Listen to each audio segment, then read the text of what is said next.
చాలామంది ఫిట్స్ వచ్చినప్పుడు వాళ్ళకి చేతుల్లో తాళాల గుర్తులు కానీ లేదా ఐరన్ ఐటమ్స్ కానీ పెడతా ఉంటారు. ఇంకొంతమంది అయితే నోట్లో గుడ్డ ముక్కలు కూడా కుక్కుతూ ఉంటారు. దీనివల్ల ఎలాంటి ఉపయోగం ఉండదు. మీ ముందు ఎవరికైనా ఫిట్స్ వస్తే ఫస్ట్ వాళ్ళ చుట్టూ ఎన్విరాన్మెంట్ సేఫ్గా ఉండేలాగా చూసుకోండి. ఫైర్ లాంటివి కానీ షార్ప్ ఆబ్జెక్ట్స్ కానీ ఏవి దగ్గరలో ఉండకుండా చూసుకోండి. ఆ ఫిట్స్ వస్తున్న వ్యక్తిని ఒక వైపుగా పడుకోబెట్టండి. లెఫ్ట్ సైడ్ కావచ్చు, రైట్ సైడ్ కావచ్చు.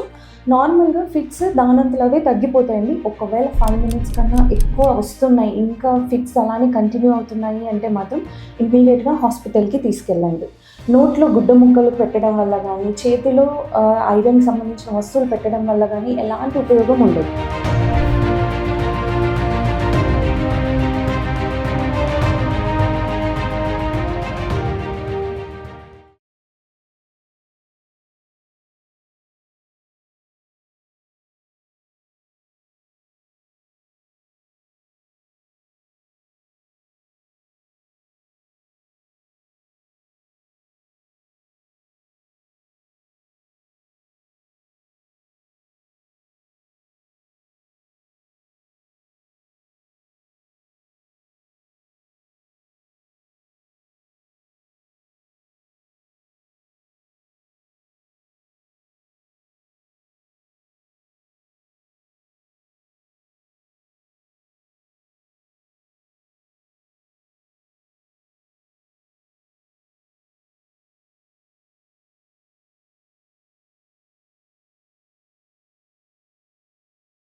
చాలామంది ఫిట్స్ వచ్చినప్పుడు వాళ్ళకి చేతుల్లో తాళాల గుర్తులు కానీ లేదా ఐరన్ ఐటమ్స్ కానీ పెడతా ఉంటారు. ఇంకొంతమంది అయితే నోట్లో గుడ్డ ముక్కలు కూడా కుక్కుతూ ఉంటారు.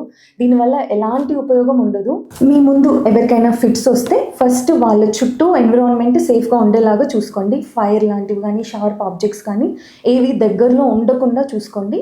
ఆ ఫిట్స్ వస్తున్న వ్యక్తిని ఒక వైపుగా పడుకోబెట్టండి. లెఫ్ట్ సైడ్ కావచ్చు, రైట్ సైడ్ కావచ్చు. నార్మల్గా ఫిట్స్ దానంతలాగే తగ్గిపోతాయండి. ఒకవేళ 5 minutes కన్నా ఎక్కువ వస్తున్నాయి, ఇంకా ఫిట్స్ అలానే కంటిన్యూ అవుతున్నాయి అంటే మాత్రం ఇమ్మీడియట్గా హాస్పిటల్కి తీసుకెళ్ళండి. నోట్లో గుడ్డ ముక్కలు పెట్టడం వల్ల కానీ, చేతిలో ఐరన్ సంబంధించిన వస్తువులు పెట్టడం వల్ల కానీ ఎలాంటి ఉపయోగం ఉండదు.